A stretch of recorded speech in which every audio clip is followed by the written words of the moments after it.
Hello everyone, welcome to Apti Plus Academy for Civil Services. This is a video on daily topic-wise news analysis where the coverage of the news would be from two important newspapers, that is the Hindu and Indian Express. So let's get started. So these are the topic of the list that I'll be discussing with you. So the first topic is official disengagement between India and China. The second topic is World Drug Report. The third topic is strategy to tackle the health crisis. The fourth is coronavirus is airborne. This is the recently scientists have submitted a report to WHO regarding that. This is the news. And balance of power in the Indo-Pacific region. So these are the total list of the important topic that I'll be discussing with you. And apart from this, there would be MCQs question with explanation. तो video के and तक बने रहें जहाँ पे जो कल के सवाल थे उसके एक्सप्लेनेशन भी मैं आपको आज बताऊंगा, right? So this is for the 7th of July. And those of you who are new to our channel, do not forget to subscribe Apti Plus Academy for Civil Services on YouTube, and do not forget to hit a like button on this video. So first topic, that is official disengagement between India and China. This news you can find in the national page of the Hindu. And talking about the relevance and importance of this news, तो ये आपके general studies के paper 2 में बहुत ही ज़्यादा important है और कुछ हद तक जनरल स्टडीज़ के पेपर 3 इंटरनल सिक्योरिटी में भी सवाल पूछे जा सकते हैं. जहाँ तक प्रीलिम्स की बात करें तो प्रीलिम्स में चीज़ें ज़्यादा इंपॉर्टेंट नहीं है यहाँ से. This is only for the mains examination, right? तो मेंस पर्सपेक्टिव से ज़्यादा इंपॉर्टेंट है.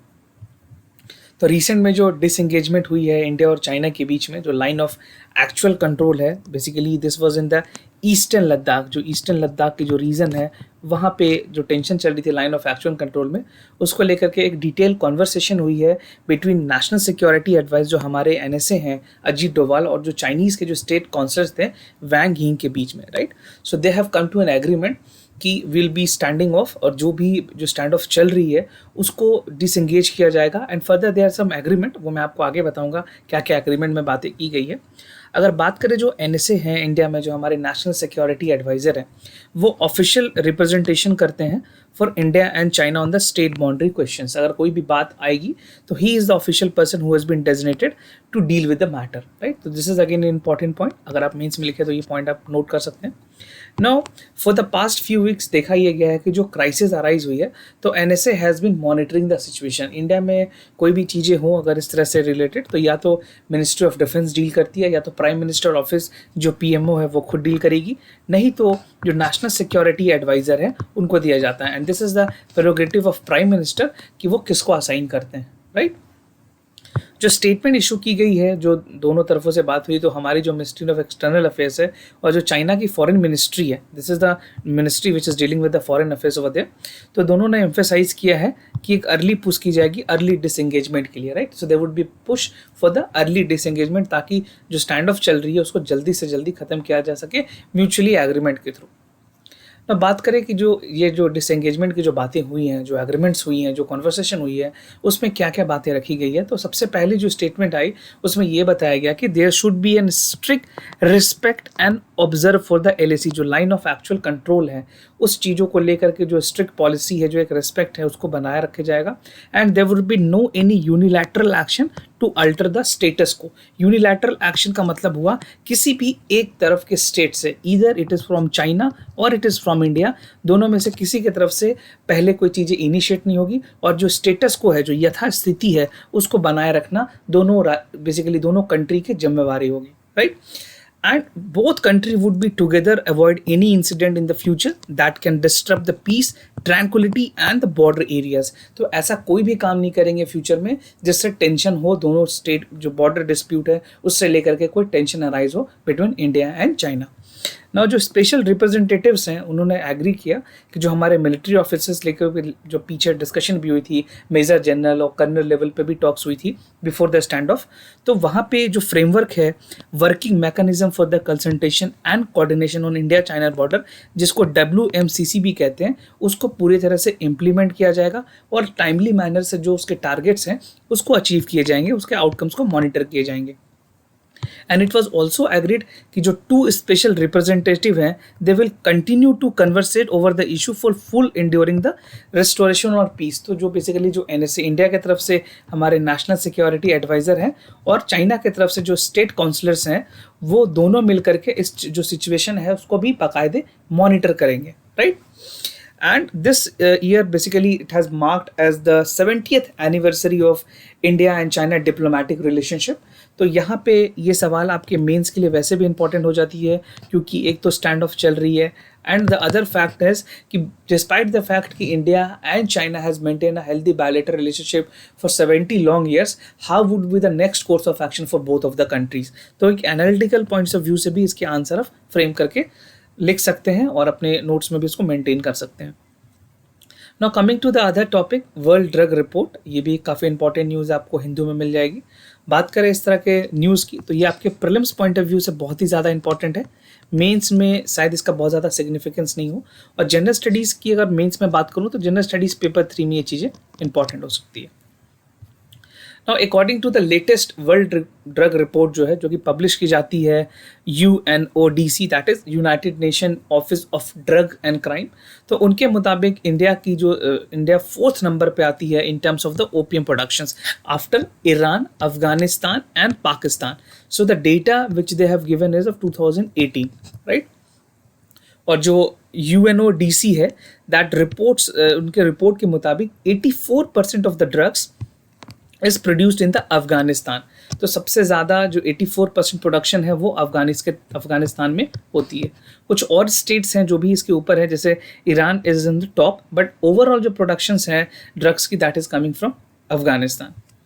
नाउ जो United Nation Office of Drug and Crime है, इसके बारे में अगर बात करें तो ये ऑफिस भी आपके लिए जाना काफ़ी इंपॉर्टेंट है क्योंकि प्रीलिम्स में डायरेक्ट सवाल यहाँ से पूछ लिए जाएंगे.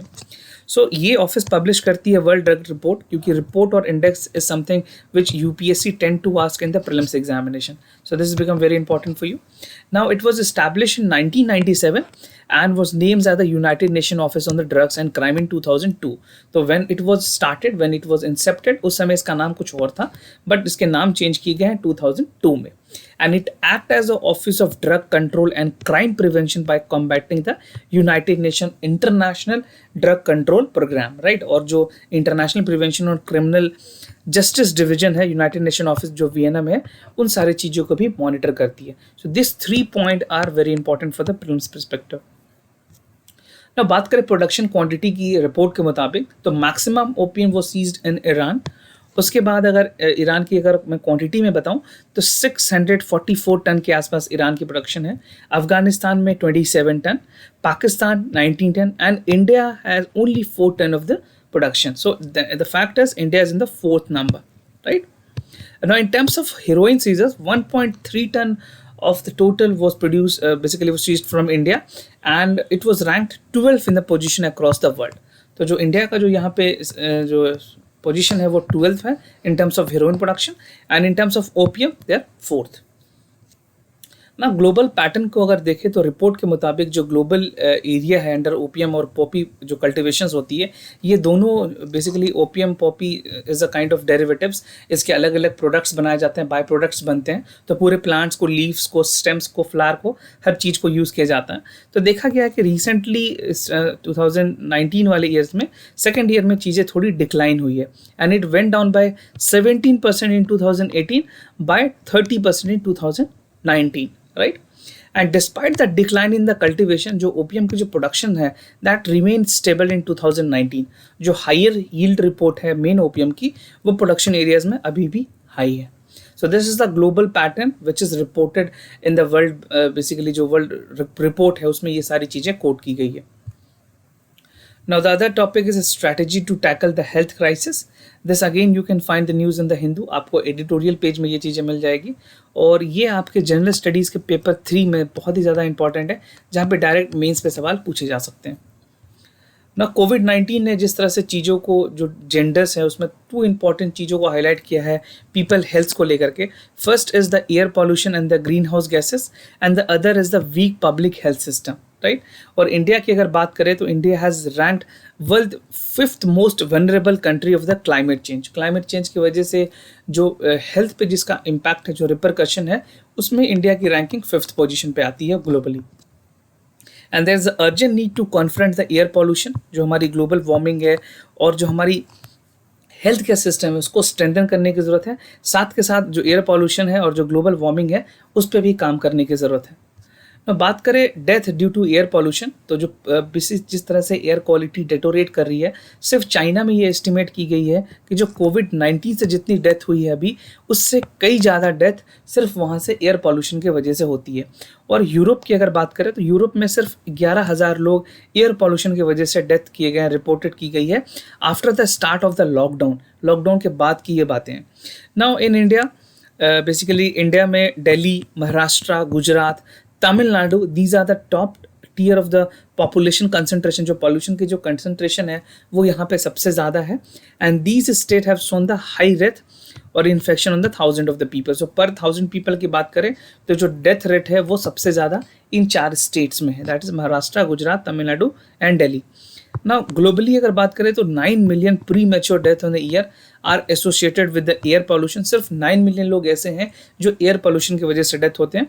And such a fine particular matter is also known as PM5। आपको पता होगा PM5 ही सबसे ज़्यादा डेंजरस मटेरियल, जिसको फिल्टर करने के लिए आपको N95 तक की मास्क लगानी पड़ती है, उससे भी कई बार चीज़ें फिल्टर नहीं हो पाती है, right. So this is very important from the environment perspective. अगर आपने इन्वायरमेंट की बुक पढ़ी है तो वहाँ पे अपने पूरा पार्टिकुलर मैटर का जो अलग अलग लेवल है उसके बारे में भी पढ़ा होगा। ना global warming intensify the heat waves version the respiratory illness. तो इनसे जो सबसे ज़्यादा प्रॉब्लम होती है रेस्पिरेटरी प्रॉब्लम होती है, और ख़ास करके वैसे लोग जो बुजुर्ग हैं, people who are more than 65 year of age, or the senior citizen, or those who have already problem with the respiratory system, so they are the mostly prone to the air pollutions. Now this is the death attribute to the air pollution. This is a report of 2017. So China में 12 lakh death report की गई है per year. India में भी 12 lakh. We are same on the China and India. Pakistan 1.28, and these are the list of other country. And talking about the developed country like United States, they have only 1.08 lakh death in per year. ना plan of actions क्या होने चाहिए? Basically जो health risk है, जो emission reduction है, उसको coupled करने की ज़रूरत है with proper public health care system, और एक रोबोस्ट हेल्थ केयर सिस्टम बनाने की ज़रूरत है। और जो स्पेंडिंग की अगर बात करें इंडिया में, जो हेल्थ पे जो स्पेंडिंग है वो सिर्फ 1.4 to 2.5 टाइम्स है more than the other cost of action, right. और जो हमारी एस्टिमेट है, जो खर्च हम करते हैं, इंडियन गवर्नमेंट जो हेल्थ पे खर्च करती है वो सिर्फ 1.6% ऑफ द GDP है। और कोरोना से पहले भी बात की जा रही थी एक्सपर्ट्स की कि यहाँ पे 4% ऑफ एटलीस्ट हेल्थ जो GDP है वो उसका खर्च हेल्थ केयर सेक्टर में होना चाहिए, राइट। और reform that is also needed to encourage the public transport. जो पब्लिक ट्रांसपोर्ट है, जो 100 मिलियन व्हीकल्स हैं, इलेक्ट्रिक व्हीकल्स की तरफ आगे बढ़ने की ज़रूरत है। मेट्रो में जो कनेक्टिविटी है, मेट्रो बसेस या फिर मेट्रो ट्रेन्स की, उसको ज़्यादा यूज़ करने की ज़रूरत है ताकि जो पॉल्यूशंस है उसका लेवल मेंटेन हो सके। और according to 2019 global health safety index, India has failed on the test of readiness for the health disaster. जो हेल्थ डिजास्टर के लिए जो प्रिपेयर्डनेस होनी चाहिए, जो बेसिकली प्रिकॉशंस होने चाहिए, उस पे इंडिया ने इस पे they have failed and they are not successful in the global health security index. Now the other topic is corona virus is airborne. So this news you can find in the front page of the Hindu. और ये आपके prelims के लिए भी बहुत important है क्योंकि expert की ओपिनियन तो कई बार इस तरह के स्टेटमेंट आपके डायरेक्ट 2 स्टेटमेंट पॉइंट में भी कंसिडर करने के लिए आ सकते हैं। तो इन एन ओपन लेटर जो कि WHO को लिखा गया है, 239 साइंटिस्ट हैं from 32 countries. They have outline the evidence कि जो स्मॉलर पार्टिकल हैं जो कि हवा में है, एयरब्रोन है, that can infect the people who are in contact with the pollution, right. और साइंटिस्ट के मुताबिक the agency has to revise it recommendation. जो WHO ने जो रिकमेंडेशन दिया था कि एयरब्रोन नहीं हो सकती है corona, so they need to change the recommendation. This is what the scientist have to say, right. उन्होंने WHO के ओपन लेटर लिखा है and the researcher have plan to publish their letter in the scientific journal. उनका कहना है कि this research जो outcome आई है उसको वो जर्नल में भी पब्लिश करने के लिए आगे भेजेंगे। Once anything is publish in the journal, तो वो जो डेटा है, वो जो फाइंडिंग है, वो स्टैब्लिश हो जाती है, right. So it become mandatory कि WHO भी उस गाइडलाइन को फॉलो करे। ना व्हाट नेक्स्ट? जो एयरब्रोन ट्रांसमिशन है वो एक सिग्निफिकेंट फैक्टर है, specially in the crowded space जहाँ पे पुअर वेंटिलेशन है या फिर जो कॉन्सिक्वेंसेज हैं कंटेमिनेशन की, वो काफ़ी ज़्यादा हाई हो जाती है। जो मास्क है, मास्क में भी needed indoors even in the social distance setting. अगर आप सोशल डिस्टेंस सेटिंग में भी रह रहे हो तब भी पता चला इंडोर्स में भी मास्क की ज़रूरत पड़ रही है। And the health care worker में नीड N95 मास्क। उनको N95 मास्क चाहिए होगी जहाँ पे इवन स्मॉल रेस्पिरेटरी जो ड्रॉपलेट्स हैं कोरोना वायरस के, उसको पेशेंट्स तक ना आने दिया जा सके. सो this would be the prevention method which people can apply. And the ultraviolet light may be needed to kill the viral particle floating in the tiny droplets in the indoors. तो जो endorse में अगर किसी तरह के इस तरह के ड्रॉपलेट्स में अगर जो कोविड-19 के वायरस हैं तो उनको किल करने के लिए अल्ट्रावायलेट लाइट की ज़रूरत पड़ सकती है. Now the other topic is balance of power in the Indo-Pacific region, and this is again in the Indian Express. आप इंडियन एक्सप्रेस के एडिटोरियल में इस चीज़ को पढ़ सकते हैं.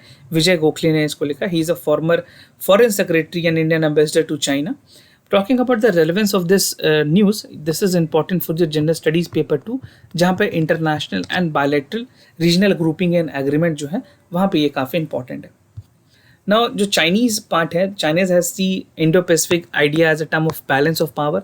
और चाइना ने हमेशा ही जो इंडो पैसिफिक रीजन है उसमें एक एडवांसिंग और कॉमन इंटरेस्ट कभी भी नहीं दिखाई है. उन्होंने चाहा है कि we they want to dominate in this reason.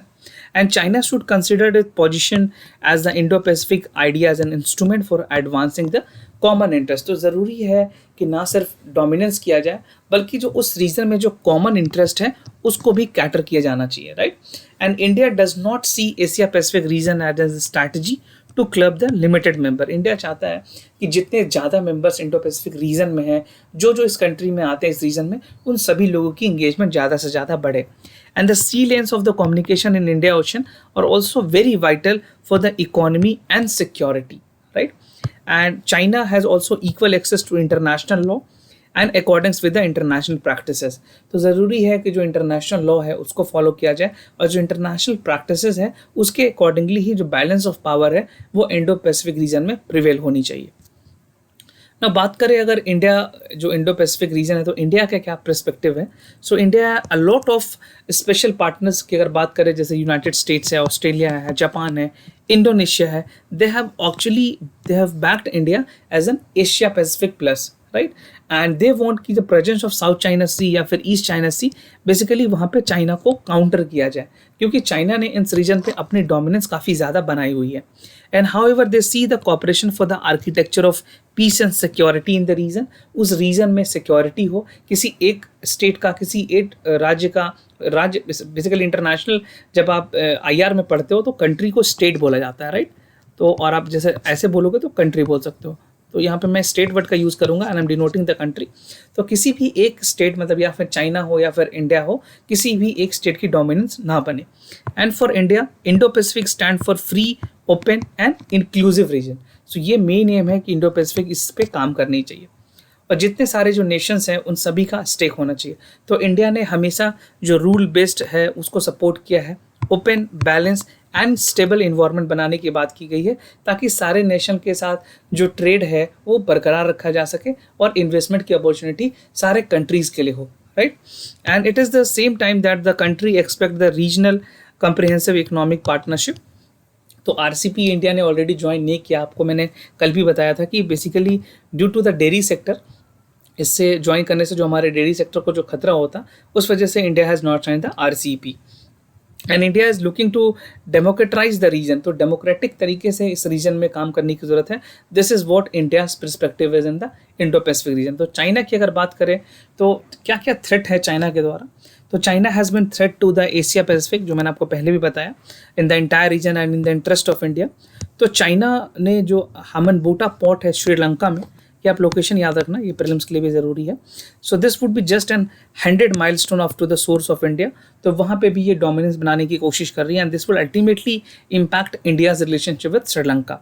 और चाइना इज सप्लाइंग जो मिलिट्री इक्विपमेंट्स हैं उसको हमारे नेबर कंट्रीज़ में, चाहे सबमरीन टू म्यांमार हो, चाहे फ्रीगेट हो श्रीलंका के लिए या बांग्लादेश के लिए, थाईलैंड के लिए, इन सारी चीज़ों को वहाँ पे दे रहा है. And in the south east Asia region की अगर बात करें, जो इंडो पैसिफिक है या फिर जो आसियान है, that become very important for the country act east policy. क्योंकि इंडिया ने एक्ट ईस्ट पॉलिसी का डोमिनेंस काफ़ी ज़्यादा दिखाया है और हमारे बेसिकली जो इंडिया की जो फॉरेन पॉलिसी है उसमें एक्ट ईस्ट पॉलिसी का काफ़ी ज़्यादा इंपॉर्टेंस है, डोमिनेंस है. And there have been several differences जो इंडिया चाइना हैव इश्यूज़ में लेकर के, ग्लोबलाइजेशन की बात हो, क्लाइमेट चेंज की बात हो, तो ये सारी चीज़ों पे डिस्प्यूट ऑलरेडी बरकरार है.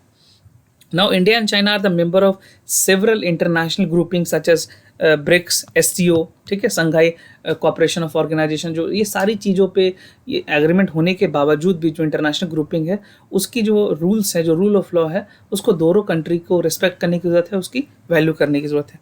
And therefore, China is viewed as a more challenging to the India and Indo-Pacific region and a threat to this region, right? So this is what India से, और ये सारी चीज़ें चाहे वो यूनाइटेड स्टेट्स हो, यूके हो, जापान हो या फिर ताइवान हो, ये सारी कंट्रीज़ ने इस सारी चीज़ों को सपोर्ट भी किया है, राइट. और मैं ये बता दूं कि हमने एक बेसिकली एक डेडिकेटेड चैनल स्टार्ट किया है for daily answer writing practice. तो हर सुबह आपको यहाँ पे क्वेश्चन मिल जाएगी जिसके आंसर आप 6 PM तक इसी टेलीग्राम चैनल पे भेज सकते हैं, और जैसे ही आप आंसर भेजेंगे टेलीग्राम चैनल पे आपको रिप्लाई भी इसी टेलीग्राम चैनल से दिया जाएगा, right. So this is an good opportunity जहाँ पे आप अपने आंसर राइटिंग स्किल को इम्प्रूव कर पाएंगे. वीडियो के डिस्क्रिप्शन सेक्शन में मैंने इसका लिंक दिया हुआ है, आप ज़्यादा जानकारी वहाँ से चेक कर सकते हैं. Now coming to the answers of the yesterday question. So जो पहला सवाल है उसका आंसर है C, that both statement 1 and 2 are correct, that the commercial paper is a short term capital requirement available at the bank rate, right, lower than the bank rate. और जो main benefit of commercial paper है that it does not need to register with the security and exchange commission of India along with it mature before the 9 month, right, 270 days के आसपास, making it very effective for the means of financing. Now जो second answer है उसके भी जो correct answer है वो है सी, सेकेंड क्वेश्चन के. Now coming to the today's MCQ. तो आज का पहला सवाल है पॉलिटी से. आपको दोनों स्टेटमेंट को कंसिडर करना है कि the president can resign from his office at any time by addressing the resignation letter to the chairman of Rajya Sabha, और the president can hold the office beyond the term of 5 years. तो अगर आपने लक्ष्मीकांत पढ़ा है तो this would be very easy for you to answer this question.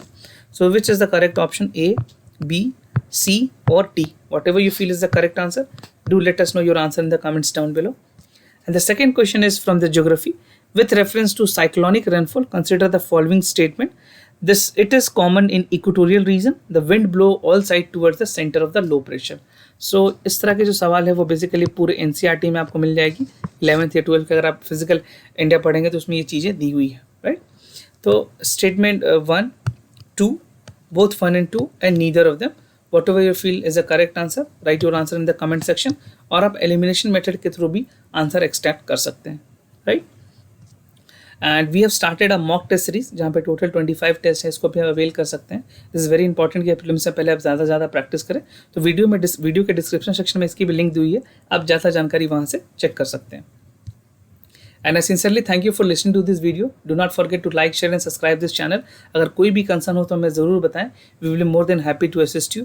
For time being, I'm signing off. Wish you all the best. Stay home, stay safe. Thank you so much.